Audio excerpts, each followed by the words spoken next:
Why is it that as the market keeps appreciating, it just doesn't stop? It just keeps going higher and higher. Bidding wars aren't letting off. They're even expanding to different areas like Jersey City, Hoboken, New York City. The suburbs have been hot for 2 whole years, and now Jersey City and Hoboken are having bidding wars across the board. New York City rent prices are all-time highs. So the question becomes, where does it all end? Does it just keep going? Is this the top? Well, that's a complicated question to answer. And one of the things I like to look at is age demographics. The age demographics are essentially showing us that the 25 to 29-year-olds are the densest population group in the United States. Second, followed by 30 to 34-year-olds. So it goes to show that 30 to 34-year-olds are in the housing market, whether they're renting or buying. They're pushing up the rent prices, or they're entering the housing market, further competing against the existing home buyers. And this isn't going to let off. Because the 30 to 34-year-olds are a very dense population group, they're going to continue to look for housing.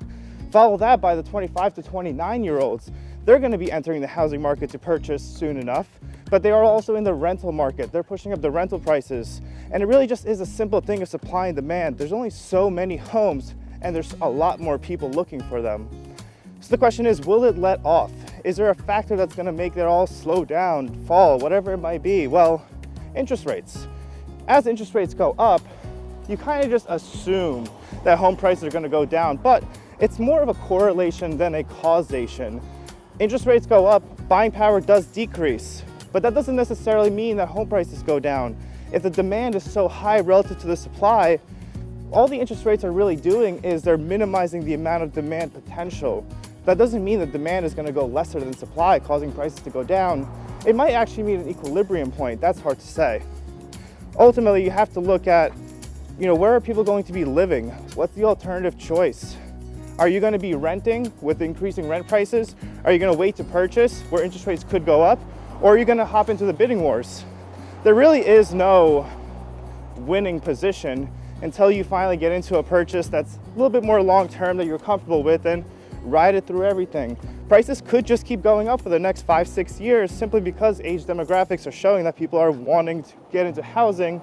The 25 to 29-year-olds are such a dense group of people. So interest rates go up, buying power goes down, but the demand is so strong relative to supply because the age demographics of 25 to 29-year-olds, 30 to 34-year-olds, so many people that need housing, and the US is in a housing shortage. Well, let's look at Jersey City, Hoboken, New York City.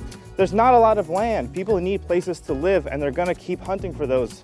Developers keep building rental buildings, but it's only increasing the supply on the top end, the homes that are very expensive. Those people that are going to be moving into those very expensive rentals, their budgets are thus going to be very high on the monthly. And so they're going to be able to afford more expensive homes. So as those 25 to 29-year-olds or 30 to 34-year-olds move from the expensive rental towers into home buying, their budgets are going to be larger, further pushing pricing up. So is there a factor that's going to slow all of this down? And it's hard to say.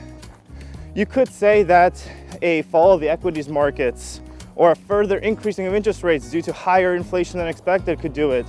Global events could do it.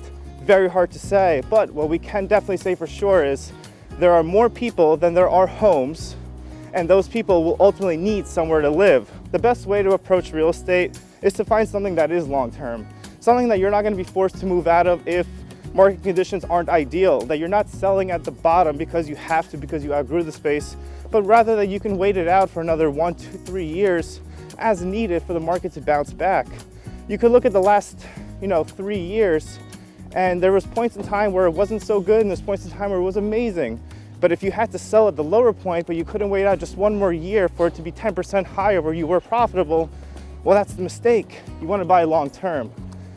And so, as the market progresses, one thing we want to always consider is people do need somewhere to live, and that's going to affect housing pricing all throughout 2022, 2023, and beyond. If you want more information about real estate, Jersey City, Hoboken, New York City, or even just the suburbs, you want some advice, please leave a comment below. Please check out my YouTube, my Instagram, my Facebook, whatever it might be. I'm always happy to help out. The name is Pavel Saikin.